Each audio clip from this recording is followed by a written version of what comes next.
বাংলাদেশ জাতীয়তাবাদী দলের পক্ষ থেকে, আমার দেশীয় নেত্রী বেগম খালেদা জিয়ার পক্ষ থেকে,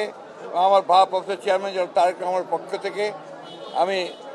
হিন্দু বৌদ্ধ খ্রিস্টান কল্যাণ ফ্রন্ট পূজা উদ্যাপন কমিটির যে নেতৃবৃন্দ তাদেরকে আন্তরিক পরিষদ এবং পূজা উদযাপন যে কমিটি পরিষদ তাদের নেতৃবৃন্দকে আন্তরিক ধন্যবাদ এবং কৃতজ্ঞতা জানাই যে দেশের এই ক্রান্তির অগ্নে তারা আমাদের ডাকে সাড়া দিয়ে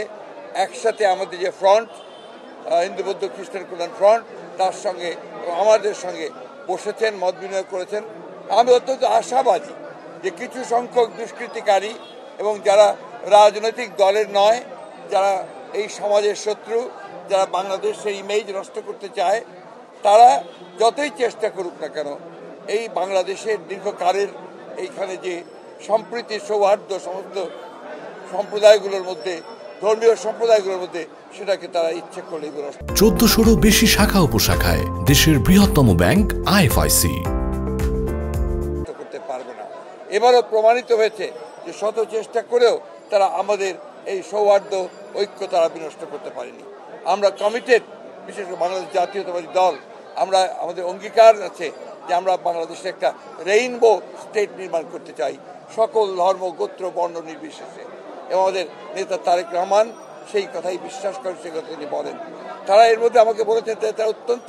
খুশি হয়েছেন যে জনাব তারেক রহমান 5 তারিখের পরেই তিনি একটা ভিডিও প্রচারের মধ্য দিয়ে এই সাম্প্রদায়িক কোনো ক্ষতি যেন না হয়, সেটাকে যেন সম্প্রীতি নষ্ট না হয় সেই কথা তিনি দিয়েছেন এবং 5 তারিখ রাতেই দিয়েছেন। এটাতে এবং আপনারা দেখেছেন যে সবশেষে আমাদের কিছুদিন আগেই দেশনেত্রী বেগম খালেদা জিয়া তিনি যে বক্তব্য দিয়েছেন সে কথা পরিষ্কার করে তিনি বলেছেন যে প্রতিশোধ নয়, প্রতিহিংসা নয়, আমরা আসুন আমরা প্রেম ভালোবাসা দিয়ে একটা নতুন সমাজ গড়ে তুলি এবং সামনের দিকে এগিয়ে যাই। আজকে আমি অত্যন্ত আশান্বিত যে সেই লক্ষ্যে আমরা ওনাদের যে সমস্যাগুলো আছে আমরা সেই সমস্যাগুলোকে আমাদের সমস্যা মনে করে আমরা যে সরকারি আসুক, আমরা আসলে আমরা অথবা যে সরকারি আসুক তাদের কাছে সেটা আমরা অবশ্যই তুলে ধরবো এবং সেই সমস্যাগুলো সমাধান করার চেষ্টা করব। আমরা বিশ্বাস করি